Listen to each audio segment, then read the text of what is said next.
দেশ স্বাধীন হয়েছে, বৈষম্য বিরোধী ছাত্র আন্দোলনের ছাত্র ভাইয়েরা গণ অধিকার আদায় করেছেন। কিন্তু তারা কারা? যারা দেশ স্বাধীন হওয়ার এই ঘোষণা পাওয়ার পরেই বাংলাদেশের বিভিন্ন অলিয়া উলিয়াদের মাজারের উপর হামলা করেছে। তারা কারা? যারা বাংলাদেশের বিভিন্ন আল্লাহর ওলিদের মাজারগুলোতে হামলা করে আগুন অগ্নিসংযোগ করেছে, ভাঙচুর করেছে, মারামারি হানাহানি করেছে। তাদেরকে চিহ্নিত করুন।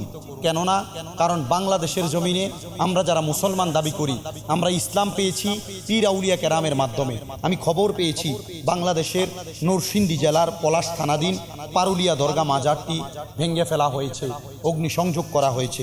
খবর পেয়েছি গরিবশা মাজার, সেখানে অগ্নিসংযোগ করা হয়েছে। খবর পেয়েছি সর্বপ্রথমই কুমিল্লার লাকসাম চাঁদপুরিশার দরবার শরীফের মধ্যে অগ্নিসংযোগ হামলা করা হয়েছে, আগুন দেওয়া হয়েছে, ভাঙচুর করা হয়েছে। খবর পেয়েছি খুলনা জেলাধীন তারের পুকুর খাজা বাবা শাহ সুফি আবুল হাসান চিশতিয়ার রওজা শরীফ ভাঙচুর করা হয়েছে। খবর পেয়েছি বারো আউলিয়ার মাজারে আক্রমণ চালানো হয়েছে। খবর পেয়েছি মানিকগঞ্জের গিউর ওয়েসিয়া দরবার শরীফে হামলা করা হয়েছে। কেন? ছাত্র সমাজ তো এমন অগ্নিসংযোগ এবং মারধর এবং ভাঙচুরের জন্য এই দেশকে স্বাধীন করেননি। এই দেশের মানুষের অধিকার আদায়ের জন্য ছাত্র সমাজ বৈষম্য বিরোধী আন্দোলন করেছে। তাহলে যেই আল্লাহর অলিগণ আউলিয়াইনে কেরাম বাংলাদেশের জমিনে ইসলামের দাওয়াত নিয়ে এসেছেন, বাংলাদেশের মানুষকে অন্যান্য ধর্ম থেকে ইসলামের দাওয়াত দিয়ে ইসলামের পতাকা তোলে কোরআনের আইন শিক্ষা দিয়েছেন, রসুলের হাদিস সুন্নাত শিক্ষা দিয়েছেন, তারা যেই মাজারের মধ্যে ঘুমিয়ে গেছেন, কেন এগুলাতে আক্রমণ করা হবে? না, একটু দেখুন চিন্তা করে।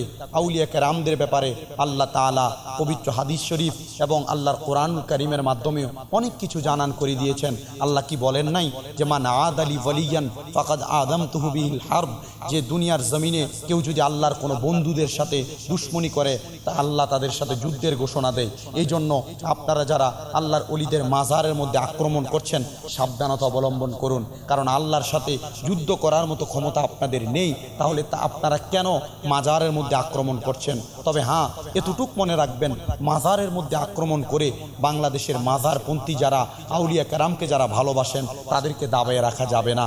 তারা এখনো পর্যন্ত সুফি তত্ত্বকে বিশ্বাস করে তারা তাদের ইবাদতে মগ্ন আছেন। আউলিয়া কেরামদের উপর এমন আঘাত, আউলিয়া কেরামদের মাজারের উপর এমন আঘাত করার মাধ্যমে যদি আপনি আপনার নিজের বল প্রয়োগ করে থাকেন তাহলে ভুল চিন্তা করছেন। আপনাদের প্রতি উদারত আহ্বান করব, যদি কেউ কোনো মাজারের উপর আক্রমণ করে থাকেন, কোনো মাজারে অগ্নিসংযোগ করার চিন্তাও করে থাকেন, অন্তর থেকে এমন চিন্তাকে ধূলিসাৎ করে দিন। কেননা আউলিয়া কেরামের কারণে আমরা ইসলাম পেয়েছি। বাংলাদেশের প্রত্যেকটি মানুষ প্রশান্তি অনুভব করছে, বাংলাদেশের প্রত্যেকটি মানুষ শান্তির পয়গাম অন্তরে ধারণ করেছে।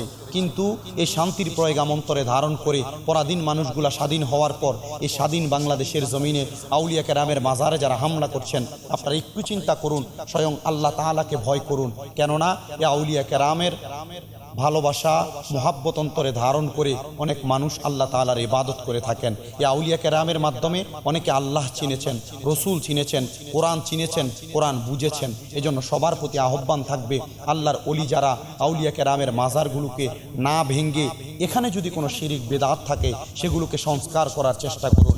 কেননা শিরিক বিদআতের মাধ্যমে আল্লাহ তাআলার অনেক আইনকে অমান্য করা হয়। এই জন্য শিরিক বিদআতকে বর্জন করে আল্লাহ তাআলার কোরআনের আইনকে বাস্তবায়ন করার জন্য আপনারা চেষ্টা করুন। কিন্তু মাজারের দিকে আপনাদের হাত বাড়াবেন না।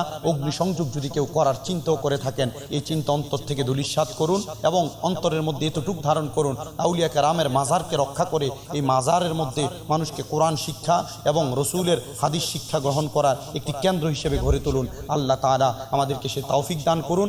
যারাই এই মাজারের মধ্যে ধ্বংসযজ্ঞ অগ্নিসংযোগ করছেন, আল্লাহ তাআলা এদেরকে হেদায়েত দান করুন।